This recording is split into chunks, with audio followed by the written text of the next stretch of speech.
Well, Philip Poon is a former U.S. senior advisor on North Korea under the Clinton administration, and he joins us now from San Francisco. So, Philip, what do you make of the latest insults thrown at U.S. President Barack Obama?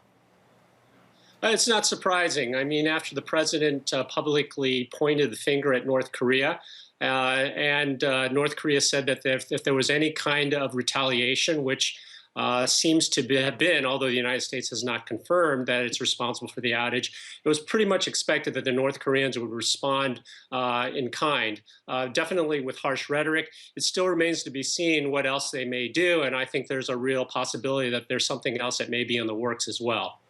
We've heard Obama say we will respond proportionately to North Korea hacking Sony Pictures, and he said, and I quote, "in a time and manner of our choosing." What do you make of Obama's response so far?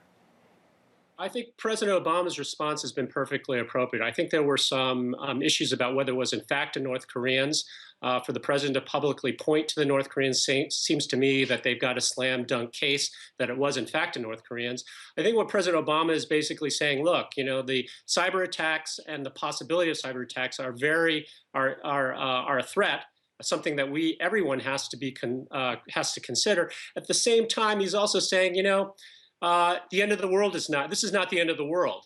There's a tendency for, I think, people in the popular press to either depict North Korea as a joke or that they're going to be an existential threat to the United States or civilization. It's neither. And I think what the president was saying key was proportional response at their time, their choosing, and I think it was exactly right on.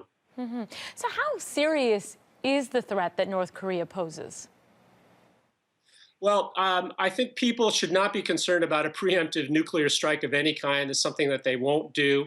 They know that if they did something like that, they would cease to exist. I think there are two levels. One is that this hacking attack shows that there's huge amount of damage that can be done.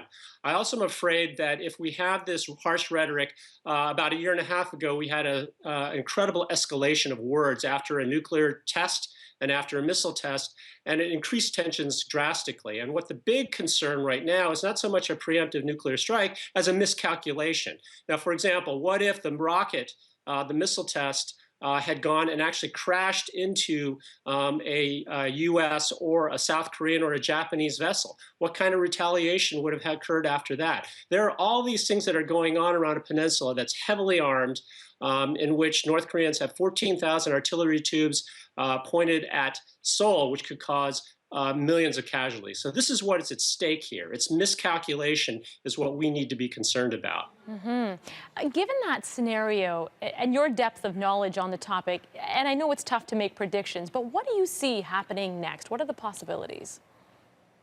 Well, you know, on one level, I think what you should take what the North Koreans are saying, again, at face value in the sense that they're offended by this particular film. They look at Kim Jong-un as a living god, and there's a film that depicts his assassination. I think there's a larger picture here. I think that the North Koreans, if they in fact did this, knew or had a pretty good sense that they would be identified as the perpetrator for this. I think the larger picture is the North Koreans are looking for an excuse here to continue some kind of missile and nuclear test here. I think all of this is kind of a sideshow, quite frankly. I mean, the whole issues of constitutional freedom of speech are very important, but we have to realize that North Korea is a hostile nation that has the capability to develop nuclear weapons and long-range missiles, and they are, it seems to me, intent on developing these. And this is the larger picture that we have to worry about.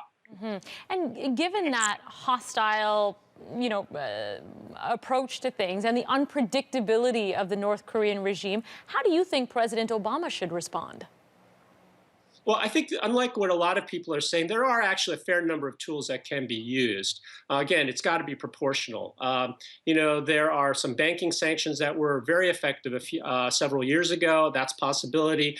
We could clamp down very seriously with cooperation of other countries on some of their illegal activities. We also know that North Koreans really don't like propaganda. They were very unhappy about balloons being sent over the DMZ. So Personally, I wouldn't recommend a cyber attack versus a cyber attack, but there could be a lot of things that we could do to really rankle the North Koreans. For example, there were balloons that were sent over the DMZ talking about what Kim Jong-un and the regime is doing. There's other sort of low-scale, low-intensity sort of activities along those lines that would make the North Koreans very unhappy. I think the key, it's very important, we need to respond, and we need to respond very firmly to the North Koreans, lest we encourage more and more of these kinds of activities.